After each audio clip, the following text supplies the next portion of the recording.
Na-miss ko ang eggplants, kaya bumili ako ng eggplant sa Smith. And then chicken. So, gigisa ko to with other stuff. Tomatoes, patatas pala. Yeah, I have spaghetti sauce right here instead of tomato sauce. And then green beans. Shh.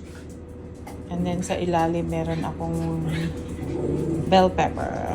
And then cilantro, hot pepper, onions. Lagyan ko pala ng garlic.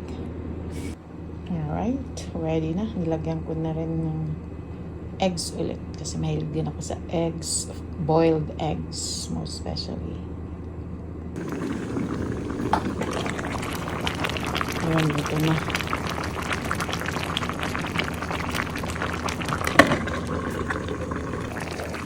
Na-miss ko kasi ang ang tawag dito. Yung eggplant, talong.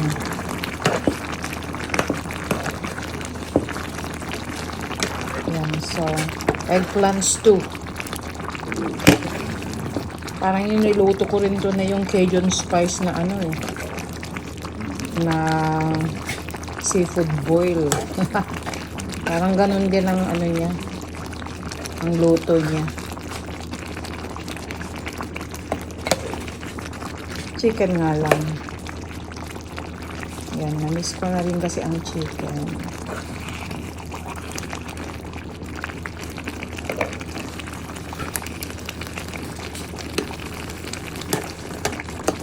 Pwede na yan. Luto na.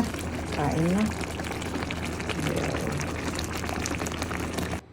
Yan, I'm eating it with some eggs as well. And rice, of course. I need some rice. May nag-comment dyan na dahil daw sa kakakain ko ng chicken, kaya daw ako nagkaroon ng bukol ng cancer dahil nakaka-cancer daw ang chicken. Kailan ba sinabi na ang chicken ay nakaka-cancer? Kahit ngayong pinadiagnose ko yung liver ko na may liver damage, hindi sinabi na huwag akong kakain ng chicken, kundi yun nga ang kakainin ko, si white meat yun eh. Ang bawal na huwag ko munang ay yung yung mga lean meat, yung mga red meat, ganun. Pero yung mga white meat, chicken, pork, fish, mga ganun, pwede yun. Huwag nagsabi na nakaka-cancer ang chicken. Gusto naman.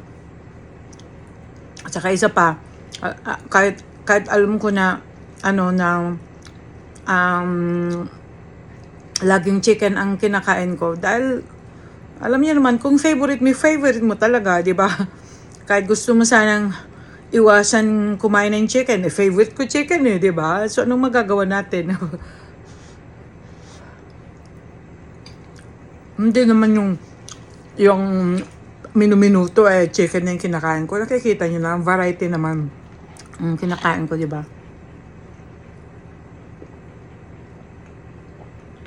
Ayan, puro prutas yan. Tapos yung carrot, masarap pala. Inihalo ko sa prutas kasi masustansya rin yun eh.